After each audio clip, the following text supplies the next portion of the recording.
Hello and welcome to day 17 of 28 days of colour. If you know the drill, you know the drill. If you don't, please go ahead and watch some of my earlier videos. But I'm going to get right straight into the colour cards. So, Guardian Angels of Light, dear Creator in Heaven, dear God, Heavenly Father, what colour message needs to come out today on day 17 of 28 days of colour? Oh my gosh. Develop mental clarity.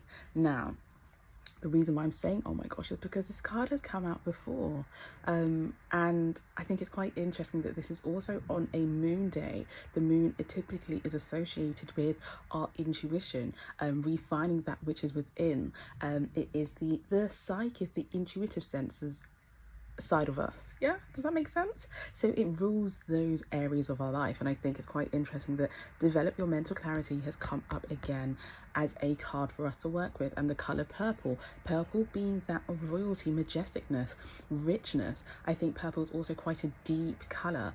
It's quite a healing color. Notice that within this tulip rose, there's an orb of light, there's a beam of light that rays through. So I'm going to go ahead and pull out the advice card to see what accompanies on day 17 of healing with colour, on 28 days of colour, through developing the mental clarity. What messages do people need to hear to accompany their soul and their spirits? Oh gosh. Accept and receive. I feel like the messages, like, you know, I've been doing this for 17 days now, and I feel like the messages are like, they're coming back to haunt us.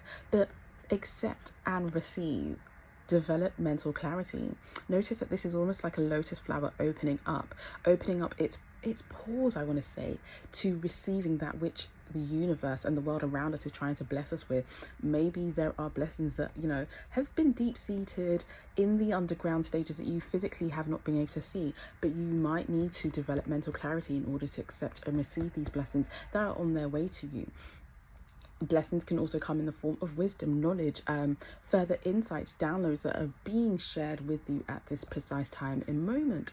And I think it's quite a intuitive card that, you know, the lotus flower is waiting for you to accept and receive. But in order to do so, one must develop their mental clarity before allowing this to bloom. Thank you so much for listening, and I hope to see you in the next day. Mwah.